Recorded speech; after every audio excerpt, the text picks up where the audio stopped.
अस्सलाम वालेकुम दोस्तों, मैं हूँ आयशा। तो दोस्तों, देश में कल दो अहम फैसले लिए गए। ये फैसले ऐसे थे जो आने वाले वक्त में मुसलमानों के लिए राहत और मुसीबत दोनों लेकर आ सकते हैं। ये फैसले ऐसे हैं जो मुसलमानों का मुस्तकबिल तय कर सकते हैं। आज मैं आपको बताऊंगी कि अगला एक महीना हिंदुस्तान के मुसलमानों के लिए क्यों खास होने वाला है। लेकिन आज के इस वीडियो की शुरुआत इन तस्वीरों से करना चाहती हूँ, क्योंकि ये वो तस्वीरें हैं जो इस देश के मुसलमानों को हमेशा शक के दायरे में रखती हैं। दरअसल दिल्ली में आजकल दिल्ली पुलिस एक खास मिशन पर है, और वो मिशन है अलग अलग इलाकों में जाकर बांग्लादेशी घुसपैठियों की पहचान करने का। जैसे कल दिल्ली पुलिस दिल्ली की दो अलग अलग जगहों पर गई और वहां के लोगों के कागज देखे और ये पता लगाया कि कहीं कोई बांग्लादेशी छुपकर तो नहीं रह रहा। मैं पुलिस के इस कदम पर कोई टिप्पणी नहीं करना चाहती, लेकिन हाँ, अगर दिल्ली पुलिस की इस छानबीन और तफ्तीश में कोई गैर मुस्लिम यानी हिंदू बांग्लादेशी निकलता है और वो अवैध तरीके से हिंदुस्तान में रह रहा होता है, तो फिर पुलिस उसके साथ क्या करेगी? क्या एक मुस्लिम बांग्लादेशी की तरह हिंदू बांग्लादेशी को भी उसके देश डिपोर्ट किया जाएगा, उसे डिटेंशन सेंटर में भेज दिया जाएगा, या फिर उसके साथ मामला दूसरा होगा?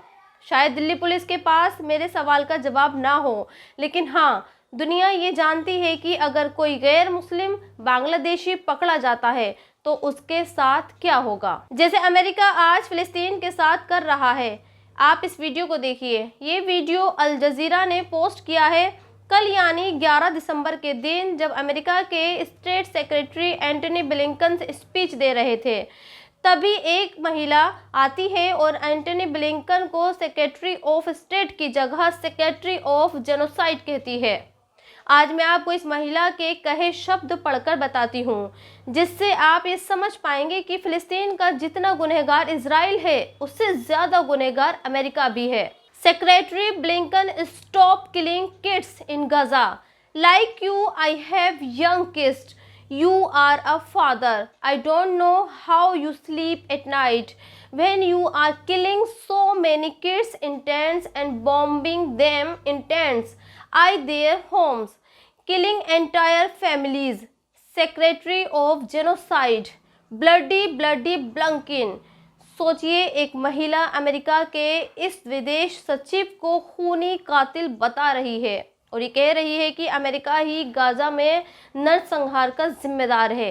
बावजूद इसके दुनिया खामोश है और हमारे देश का मीडिया भी इसमें शामिल है। वो इजराइल और अमेरिका के इस खूनी खेल के बारे में ये कहता है कि इजराइल गाजा में आतंकवादियों को मार रहा है। सोचिए, इजराइल और अमेरिका मिलकर गाजा में टेंट में रह रहे बच्चों और औरतों पर बम गिरा रहे हैं, और हमारे देश का मीडिया इजराइल की तरह ये कहता है कि वहां पर आतंकवादी मारे जा रहे हैं। खैर, अब उस खबर पर लौटते हैं जिसका जिक्र मैंने शुरुआत में किया था। दरअसल कल सुप्रीम कोर्ट में 1991 के पैलेसेस ऑफ वर्शिप एक्ट की सुनवाई हो रही थी। इस सुनवाई के दौरान सुप्रीम कोर्ट ने 3 बड़ी बातें कही। शायद आपने सुप्रीम कोर्ट की ये बातें टीवी पर सुन ली होंगी, लेकिन इन 3 बातों को आज मैं फिर से आपको बताना चाहती हूँ। पहली बात तो ये, जब तक सुप्रीम कोर्ट में पैलेसेस ऑफ वर्शिप एक्ट की सुनवाई चल रही है, देश की कोई भी दूसरी अदालत नए मामले पर सुनवाई नहीं कर सकती। यानी अब अगर कोई भी आकर ये कहता है कि फला मस्जिद के नीचे मंदिर था, तो उस पर अदालत सुनवाई नहीं कर सकती। दूसरी बात, ज्ञानवापी मस्जिद और संभल की जामा मस्जिद को लेकर जिन अदालतों में सुनवाई चल रही है, वो अदालतें इन मस्जिदों के बारे में कोई फैसला नहीं दे सकती। और तीसरी बड़ी बात यह है कि सुप्रीम कोर्ट ने केंद्र से ये कहा है कि वो पैलेसेस ऑफ वर्शिप एक्ट को लेकर अपना पक्ष बताए। क्या वो प्लेसेस ऑफ वर्शिप एक्ट के साथ या फिर उसके खिलाफ है, और ऐसा उसे अगले 4 हफ्तों में कोर्ट में बताना होगा।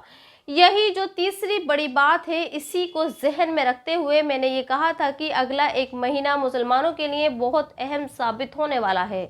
सोचिए, अगर केंद्र सरकार सुप्रीम कोर्ट को ये कह देती है कि वो 1991 में बने पैलेसेस ऑफ वर्शिप एक्ट के खिलाफ है और ये नहीं चाहते कि जो कानून देश में कांग्रेस की सरकार ने मस्जिदों को सुरक्षित करने के लिए बनाया था वो बदला जाना चाहिए, तो फिर उसके बाद शायद सुप्रीम कोर्ट भी कुछ नहीं कर पाएगी। इसीलिए कल सुप्रीम कोर्ट ने गेंद को केंद्र सरकार के पाले में डाल दिया है, ताकि जब वो इस कानून पर कोई फैसला सुनाए तो उस पर किसी तरह का कोई दबाव ना हो। इसी तरह कल केंद्र सरकार की तरफ से एक और बड़ा फैसला लिया गया और मोदी सरकार की कैबिनेट ने एक वन नेशन वन इलेक्शन को मंजूरी दे दी। यानी आने वाले वक्त में हो सकता है देश में होने वाले सारे के सारे इलेक्शन एक साथ ही हो। आज मैं चाहती हूं कि आप in one nation one election पर कैबिनेट की दी गई मंजूरी पर समाजवादी पार्टी के एक मुस्लिम नेता ने जो कहा है वो ज़रूर सुने और ये समझें कि केंद्र सरकार के इस कदम के पीछे असल में इरादे क्या हैं।